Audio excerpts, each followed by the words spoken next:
son los animales, porque era lo que interesaba, ¿no? A las tribus prehistóricas, el tener el alimento, la carne, ¿verdad? Entonces, pues era el tema más importante, ¿verdad? Dice aquí que las hembras, en el caso de los animales, nunca parecen heridas, más bien parecen que están preñadas también, así como las Venus que vimos arriba en las esculturas. Acá en la pintura, cuando se suele dibujar un animal hembra, suele aparecer preñado, suele aparecer cargado, ¿no? Con una cría. Y otra característica, ya para terminar, es la perspectiva torcida. Esto es algo muy importante. La perspectiva torcida significa que mientras que el animal está pintado normalmente de perfil, los cuernos de algunos animales aparecen de manera frontal. ¿Sí? No sé si me explico, igual ahorita más adelante vamos a ver una imagen y ya les indicaré esto de la perspectiva torcida con la pintura para que quede un poquito más claro, ¿no? Y las pinturas más importantes de la prehistoria pues son las de la cueva en un lugar al norte de España que se llama Altamira. Se encontraron hace creo poquito más de un siglo, se encontraron por accidente estas cuevas. Vieron al iluminar la cueva, se dieron cuenta que estaban plasmados en las paredes interiores, estaban plasmados muchos animales, ¿no? Principalmente bisontes. Entonces, las cuevas de Altamira incluso son tan importantes que se conocen como la Capilla Sixtina del arte de la prehistoria, ¿no? De la pintura rupestre. Entonces, imagínense, ¿no? Es muy, muy importante las pinturas de Altamira en España. Una característica de aquí es que de estas pinturas que no tienen profundidad. Es decir, no hay no se pinta el animal únicamente, más no se pinta el fondo, por ejemplo, no todo el paisaje, no hay un interés por pintar paisajes. Entonces, a esto hace que al pintar solamente el animal sobre la piedra, sin nada de paisaje detrás del animal, pues eso hace que no haya esa profundidad, ¿verdad? Ese fondo paisajista. No hay una referencia espacial concreta, por lo tanto, al no pintarse este paisaje, pues no sabemos dónde se encuentra, si en una montaña el animal, si se encuentra en una pradera, si se encuentra cerca de un lago, no hay ninguna referencia espacial concreta, ¿verdad? Los trazos suelen ser lineales, suelen ser cerrados y suelen ser pintados con negro, carbón, ¿sí? Presentan una sensación de relieve. Este relieve, al menos esta sensación de relieve y volumen, ocurre gracias principalmente a la rugosidad de las paredes, ¿no? Las paredes en donde pintan, las paredes del interior de esas cuevas, pues no son precisamente lisas, ¿verdad? No son lienzos lisos. Entonces, tienen muchas salientes las rocas, tienen muchas relieve, entonces eso hace que le dé una sensación de volumen a los animales que son ahí pintados, ¿no?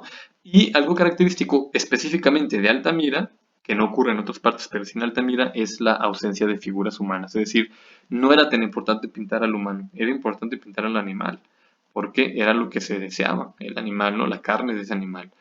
Aquí les muestro algunos ejemplos de las pinturas rupestres en Altamira. Si ustedes se fijan, aquí tenemos el bisonte, muy bien representado, con sus características, muy fieles, muy a la realidad, muy realistas. Fijan, aquí tenemos la cabeza, la jiba o la joroba, ¿no? Del animal, la robustez de ese animal. Entonces, ustedes se fijan, no sé si alcanza a apreciar muy bien, pero aquí atrás vemos, por ejemplo, la pata de otro animal que está en otro, pareciera que está en diagonal con respecto al eje de este que teníamos enfrente de nosotros. Entonces, esto nos da a entender que no se pintaron en un mismo momento, ¿verdad? Ustedes se fijan también aquí, las pareciera como grietas de la roca. Eso hace que obviamente pues, no hay una uniformidad, no son superficies lisas y eso le da, como les decía hace un momento, una sensación de volumen a las pinturas de los animales. Aquí encontramos más bisonte, ustedes se fijan el color rojizo, ¿verdad? Ocre que encontramos y las líneas negras con las que son trazados los animales. Aquí vemos más ejemplos. Quizás no se aprecia muy bien por la calidad de la imagen, está un poquito pixeleada, pero aquí vemos bisontes, básicamente son bisontes, algunos otros animales, miren con pintado solamente de negro, eh, pero lo que predomina pues son los bisontes color rojo, ¿verdad? Entonces había necesidad. Encontramos, por ejemplo, además de Altamira, pues obviamente hay muchísimos más lugares donde se pintó, incluso aquí en el continente americano, incluso aquí en nuestro país, en México, hay pinturas muy antiguas, ¿no? Pinturas eh, mm, que pudieron haber sido de la prehistoria también, pero aquí en nuestro continente. Y no son tan conocidas obviamente como las europeas. Aquí, por ejemplo, encontramos pinturas rupestres de la Valtorta en Castellón, España también. Y aquí, por ejemplo, sí encontramos algo muy interesante, no más interesante, perdón, sino muy interesante. Sí, muy interesante porque ya no vemos aquí la representación precisamente de un animal, sino de un cazador. Pareciera por las formas, por ejemplo, aquí de la cintura, la cadera, la pierna, pareciera que no se trata de un varón, de un hombre, ¿no? Sino pareciera más bien una mujer cazadora, ¿no? Lo que podría llevarnos a pensar que las mujeres también se dedicaban a esta actividad de la caza y no solamente al cuidado de la familia, ¿verdad? Aquí tenemos podríamos decir que en el segundo lugar después de Altamira, España, tenemos las grutas de Lascaux, Francia, y aquí encontramos algunos bisontes, por ejemplo, pero también encontramos caballos. Fijan ustedes aquí cómo están superpuestos, ¿no? Uno, dos, tres animales superpuestos. Tenemos lo que parece ser como un bisonte, y luego tenemos aquí un caballo muy alargado. Aquí tenemos otro caballo. Este podría ser más bien una yegua, aunque ustedes se fijan, pareciera que está como preñada. Aquí está el vientre, ¿no? Que sobresale mucho.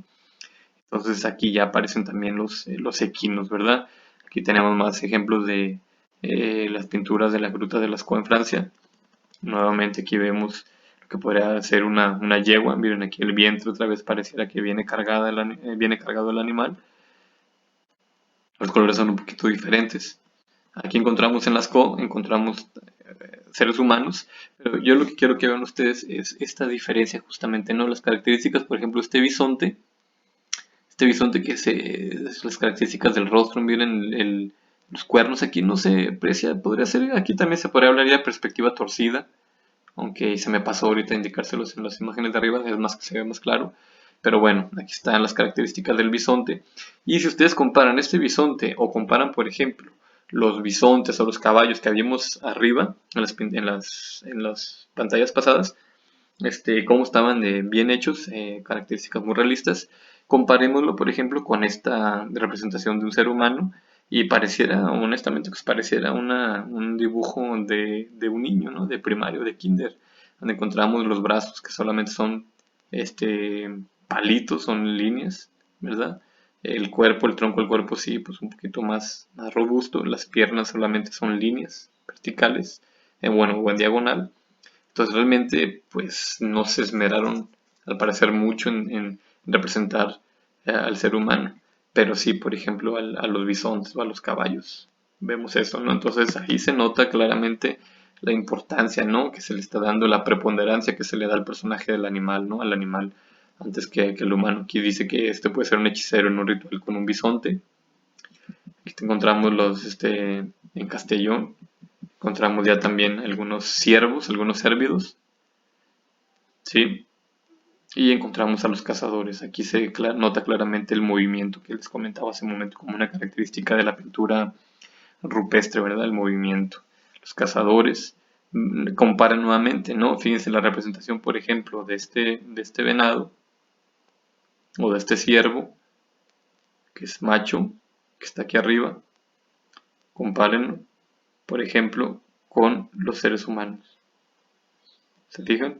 Aunque el dibujo de los seres humanos está hecho de tal manera que sí representa movimiento, sí provoca esa idea de movimiento, pero no son personajes muy realistas, ¿no? Sus características no son muy fieles a la realidad, como si la de los animales. Es algo muy interesante de esta pintura. Y ya casi bueno, aquí vemos más ejemplos. Y ya para terminar, al menos este primer video que voy a enfocarme nada más en el arte de la prehistoria, y luego haré otro video del arte antiguo para no hacer muy largo el video, no muy pesado. Vemos la arquitectura en el arte, en la época neolítica, en la prehistoria, ¿verdad? Y se construyeron, lo que podemos decir básicamente es que en cuanto a la arquitectura, pues se construyeron edificaciones megalíticas. ¿Qué significa megalítica? Bueno, viene de mega, que significa muy grande, y lítica viene de litos, que significa piedra. Es decir, la arquitectura prehistórica se compone básicamente de grandes piedras, ¿no? ¿Con qué intención? Pues pueden ser varias intenciones. Por ejemplo, puede ser la de albergar enterramientos colectivos, es decir, para enterrar personas. También podría ser para construir algunos santuarios, algunos lugares sagrados para esas culturas, o también para delimitar asentamientos, ¿verdad? Entonces, las principales construcciones megalíticas pues son, o las más conocidas al menos, son el menhir, el cromlech y el dolmen. Hay otros más, ¿verdad? Pero estos te los vamos a mencionar solamente en la clase. El menhir, ¿en qué consiste un menhir? Bueno, un menhir es una piedra, es un megalito, es una piedra colosal, es una piedra gigante colocada de manera vertical. Y se acabó. Entonces, ahorita vamos a ver un ejemplo de esto. Tenemos el cromlech. El cromlech son un grupo o un conjunto de menhires colocados de manera circular, el cromlech puede ser menhires o también dólmenes colocados de manera circular. ¿Y qué es el dolmen? Pues el dolmen son dos megalitos, son dos piedras gigantes verticales, ¿verdad? Pues se puede entender como dos menhires y sobre estos dos se sitúa una piedra horizontal, es decir, de manera tal que forma como un tipo de mesa. Entonces vamos a ver, aquí tenemos un ejemplo de Cromlech, el más conocido de todos es el de Stonehenge en Inglaterra, ¿no? Que pudo haberse construido alrededor del año 2000 antes de Cristo. Bueno, aquí viene esta información, no estoy muy seguro de esa información, se me hace muy ya muy tardío esto, ¿no? Luego investigo bien ese dato, no sé si aquí me equivoqué, pero no me parece. Luego les investigo bien, pero bueno, este es el cromlech de Stonehenge, es muy importante, es muy turístico, ¿no? Tenemos el dolmen, como les comentaba, tenemos megalitos en sentido vertical, en este caso encontramos tres megalitos en el sentido vertical, y arriba de estos descansa una piedra en sentido horizontal, ¿no? Les decía un tipo de mesa, este es el dolmen. Y tenemos el menhir. El menhir es una gran piedra dispuesta de manera vertical. Ustedes pueden aquí comparar el tamaño, las dimensiones de la piedra, si lo comparan, por ejemplo, con el tamaño, la estatura de este hombre, ¿no? Este adulto, que está aquí fotografiando, parece. Está fotografiando este adulto, entonces imagínense, ¿no? Estas construcciones megalíticas. Aquí tenemos ya otro tipo de construcción también prehistórica en España. Esta es la naveta dels Tudons. Em, y aquí ya algo muy importante es que ya encontramos un lugar o una construcción ya cerrada, ¿no? Que ya conserva o crea, mejor dicho, un interior, un espacio interior más claramente, ¿no? Más definido que, por ejemplo, bueno, el Menhir pues definitivamente no crea ningún espacio interior, pero por ejemplo el dolmen sí que lo crea. Bien, aquí por ejemplo encontramos un espacio interior, está techado, aunque carece de muros, o diríamos que puede tener muchos espacios, mucho vano, quizás, ¿no? En el interior, pero bueno, hay un interior, pero se ve más claramente, es más contundente la intención de crear un interior, un espacio interior en esta naveta en Menorca, en España, en Islas Baleares. Entonces, eso en cuanto a el arte de la prehistoria.